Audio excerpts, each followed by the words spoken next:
I grew up with a family secret, so fear of the truth was the monster under the bed. This is a story about the first time I had to look that monster in the eye. The guy's a deviant. He's light in the loafers, and if it was up to me, you kids would not be allowed in the same room with him.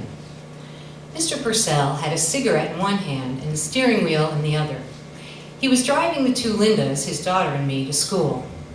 We were in 11th grade, and Mr. Purcell let us smoke. So we did, all three of us, every morning. The car making its way to T.J. Corcoran High School with this noxious cloud growing inside. My mother had no idea. Mr. Purcell was ranting about our social studies teacher, Mr. Doty.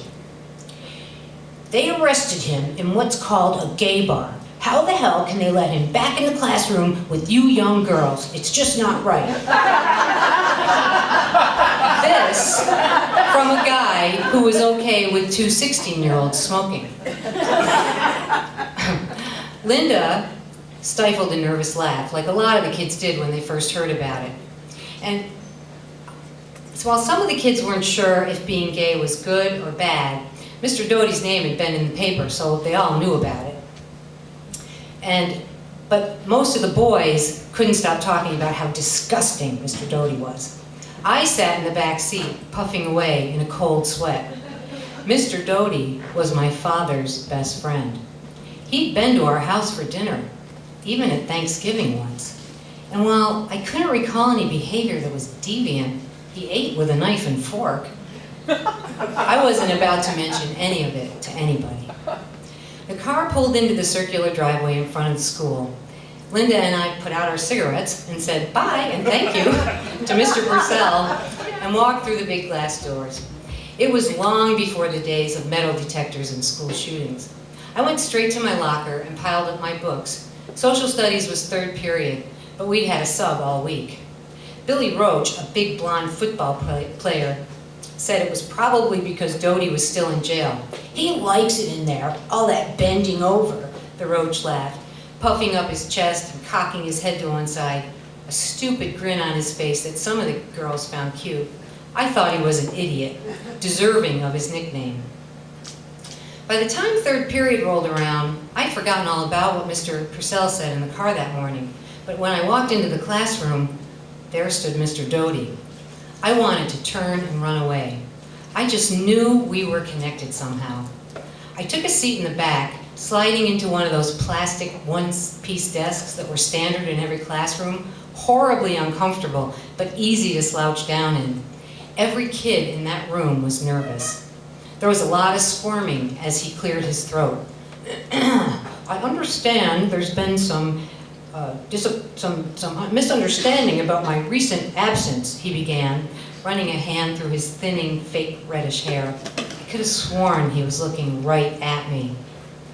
He went on to tell the class that he had been falsely arrested and then released for being in a bar that was frequented by alleged homosexuals. He said he hadn't committed any crimes and had basically been harassed by the police. I didn't listen much past the word homosexuals. My father hung out with the guy, quite possibly in that same bar. In my head, I could feel things coming together like the clicking of inside a timepiece. Childhood memories of Daddy being away, my grandmother whispering about my father's situation, my mother's long, burdensome silences, and my own unrelenting gut feeling. It all came together in my mind, and I knew.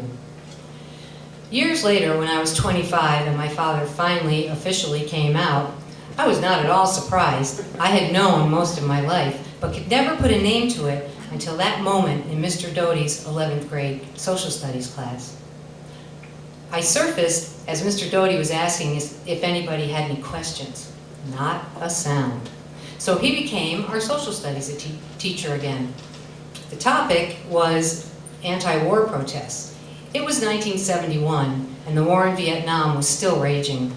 We watched every night at dinner, we watched TV news coverage of what was called the war here at home. Color footage of young men being beaten by police and forced heads down into paddy wagons. Police brutality became a household phrase. I tried to listen. Social studies was one of my favorite subjects. My father was a history teacher. He ranted about Nixon and the war all the time.